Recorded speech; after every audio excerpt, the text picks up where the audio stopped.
A no-fly list is gaining support as air rage incidents soar. But would this strategy that Congress is considering work? Let's bring in Dr. Carole Lieberman, a board-certified forensic psychiatrist. Good morning. Thank you so much for joining us. We know back when the pandemic started, a lot of what was driving the spike in air rage was masks. What are the issues now? Well, the issues are that after our lockdown, so much time in lockdown, we've kind of lost the ability to socialize with each other. And certainly etiquette has gone out the window. You know, we've lost our humanity to some degree and our empathy for other people. And so being in this closed space where some people are anxious anyway, it brings up all these problems.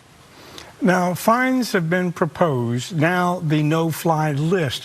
What can actually be done to prevent air rage, if anything? Well, you know, it's interesting. There was a no-fly list for terrorists. So in a sense, we're each being terrorists to each other. Not everybody, fortunately. Well, really, we can kind of solve this problem ourselves. By, first of all, being more empathic. You know, you look at somebody sitting next to you in the plane or across the aisle and you think to yourself, oh, well, that person has it all together and, you know, they're just being annoying. But you don't know what really is going on in their life. Maybe they lost somebody, maybe they lost their job. And so it starts out by being more empathic towards others, making more of an effort. And then, of course, you know, if someone is doing something really annoying and even maybe a little scary or intimidating, you can do two things. One is to press the buzzer for the crew to come over to you, the flight attendant, and tell them, obviously this would be in front of the person who is annoying you, tell them in a calm, polite way what the problem is and ask to change your seat. Realizing, of course, that if there's no place to change or if they don't want to let you change, this person now has heard what you're complaining about. The other alternative is to get up as if you had to go to the restroom and then speak to the flight attendant in private. Now, if the situation is more urgent, where you really are feeling in danger, then obviously you just have to get out of your seat and call a flight attendant over to you and perhaps take out your camera if, you know, you think or hope that other people will take out their camera to catch this so that, you know, it can be, you could use it later to, if you want to file a lawsuit. I mean, that's a big part of it. The airlines need to take responsibility for protecting people better.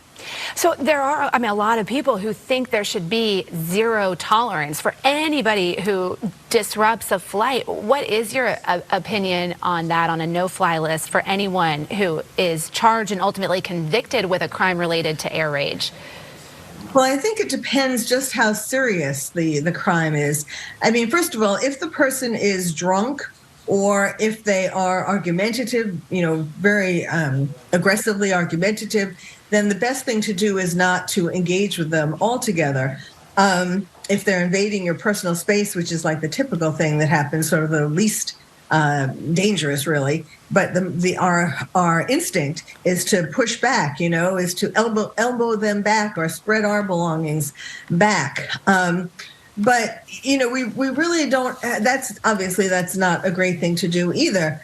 I think that we just have to, I think that it can help to have these lists, but I think that, you know, the airlines have been cutting costs in a lot of ways and making us sit closer together, which also encourages all of these issues. And so I think that we need to complain. There are, you know, you can complain to the airlines before really horrible things happen. We just have to be more vigilant about all of this because, you know, it is, I mean, the truth is, we learned from 9/11, the truth is that there really are, of course, there's a danger for passengers who want to get into the cockpit and so on or just recently someone opened up a door, you know, opened up the emergency door. So there are real issues. And we do have to do something about it, you know, make the airlines do something about it. And that is the big question. What do we do? Thank you so very much, Carole Lieberman, for joining us this morning. Thank you. Well, kindness and empathy goes a long way, though, when you're traveling, right? Especially on an aircraft, yes.